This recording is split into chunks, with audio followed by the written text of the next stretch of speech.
It's amazing what you can come to take for normal. By the time I was in my 20s, shortages and higher prices were just a fact of everyday life. After high school, I decided to train as an EMT. I wanted to be useful, and this seemed the perfect kind of work. So what else will be normal in 2030? One thing, it will be warmer, about 1.5 degrees Fahrenheit warmer, enough to dramatically alter the planet's weather and rainfall. Canada and Siberia, for example, will be wetter and hotter. But for much of the world, rain will be scarce, and so will its most basic need, water. By 2030, 2/3 of the world's population will be under water stress. In Asia, for example, glaciers on the Tibetan Plateau act as a giant reservoir for billions of people. All over the world, as the climate warms, mountain glaciers are melting at faster and faster rate. By 2030, 80% of those glaciers may be gone. If the glaciers disappear, much of the food supply will disappear as well. These glaciers provide stream flow in the summer during the dry months that you can use to irrigate your crops. When those glaciers are gone, you've got a massive drought situation. In 2030, Africa could be facing extreme and widespread drought. Rainfall levels are going to continue to drop over time in Africa, especially in these fragile regions like the Sahel. When the rains fail and people don't have enough to eat, they often turn to desperate means to survive. And in the U.S., in 2030, many of the massive reservoirs fed by the Colorado River will be drying up. We talk about the Southwest moving into drought as a way to describe what's going to happen, but technically the Southwest, it's not going to be in drought, it's going to become a desert.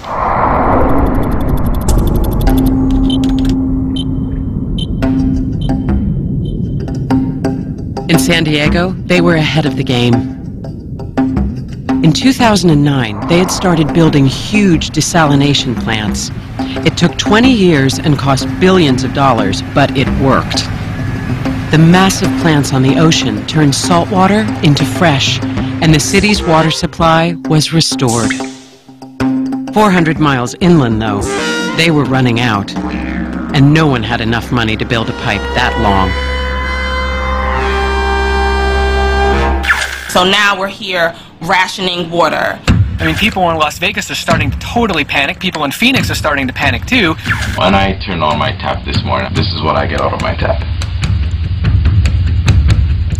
Something that will catch people's attention is the first city, rich city in the world that just runs out of water. 3 days after Tucson's taps ran dry, its parched residents finally got relief when a convoy of National Guard tanker trucks carrying 1 million gallons of water finally arrived. Anxious residents lined up to get their allotment.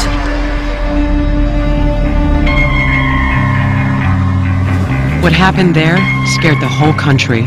In San Diego, when the private companies who desalinated our water used Tucson as an excuse and jacked up our water prices, I decided enough was enough. I went to a rally.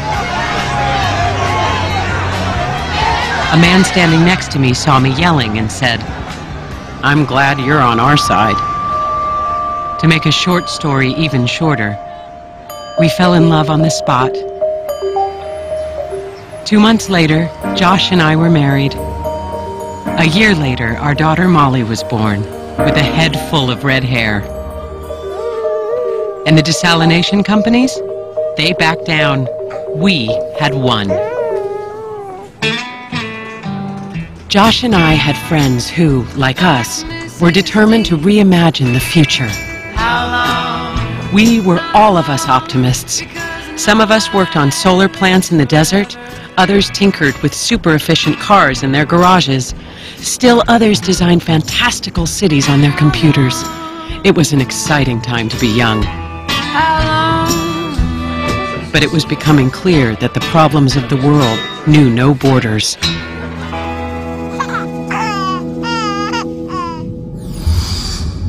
Global population is now approaching 9 billion.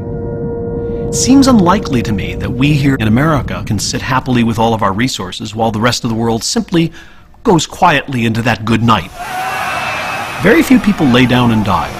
When they recognize that their lives are threatened, they do whatever it takes. Hundreds of thousands of environmental refugees fleeing drought and famine are streaming toward Europe. They will move across borders by the droves, by the millions, and that will be something we've never seen before. And that might be the thing that we'll find the most difficult to cope with. From Laredo to Tijuana, millions of Latin Americans are massing along the U.S. border. You'll see intense pressure for people to move and be on the move from the Caribbean, from Latin America, from Mexico in particular, into the United States. And that'll put huge stress, I think, on the systems of the United States to try to cope with that.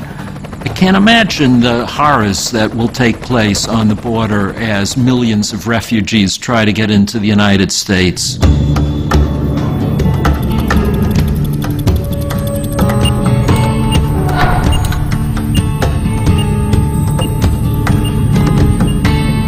I was working the midnight shift when a call came from the border police. "Be careful," Josh said. "This doesn't sound good." Thousands of refugees had been arriving at the border, desperate for water and food. Someone had blown a hole through the wall, and thousands of people were streaming through.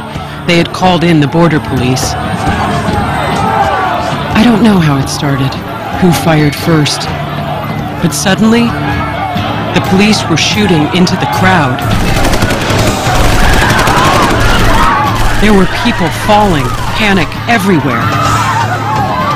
Josh heard it on the news, and how he found me in the midst of all that chaos, I'll never know.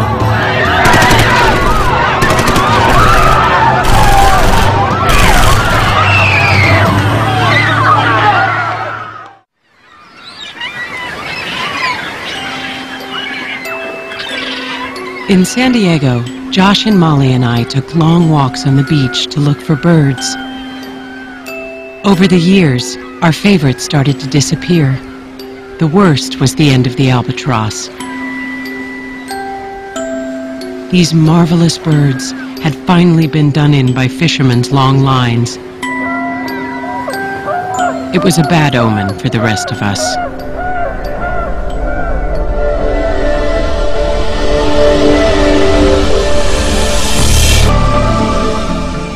Probably a third of all species will be on an inexorable path to extinction by 2050. They will include familiar species like lions and tigers and bears, but there will also be huge areas of the planet which presently are really lovely and beautiful and diverse. Those places will have essentially disappeared. In the history of the Earth, there have been 5 mass extinctions in which at least half the species on Earth disappeared. They were caused by natural disasters, massive volcanic eruptions, rapid climate change, meteors hitting the Earth. Today, in the 21st century, we are in the midst of what scientists are calling the 6th extinction. And for the first time, it is being caused by a single species, us. When one species proliferates beyond any other, ultimately it sort of knocks out its own life support systems and it collapses. And in a way, that's what we're doing at every level around the world. Today in 2009, the idea that we could do so much damage to our natural environment that it could cause our global civilization to collapse may seem far-fetched. Think of all the signs of normalcy. Water is still coming out of the faucet in my kitchen. The electricity still turns on. I buy food at the supermarket. It seems inconceivable that our modern world could collapse. Every society that collapsed thought it couldn't happen to them. The Roman Empire thought it couldn't happen. The Maya civilization thought it couldn't happen. The Byzantine Empire thought it couldn't happen. But it did. And it usually creeps up on you unforeseen. At its peak, the Maya civilization numbered more than 10 million. They had astronomy. They had the only writing in the New World. They had great art. They were the biggest game in town. They are the equivalent of us in their era. These city centers were supporting 25 to 50,000 people. So they were very well adapted to their surroundings, and they were able to grow. But they grew too much and exhausted their resources. growing population, meaning growing demands on the land, deforestation and soil erosion, which tied into warfare. There was chronic warfare among the Maya city-states. And then their climate suddenly changed. There were these series of extended droughts, and those droughts just kept hammering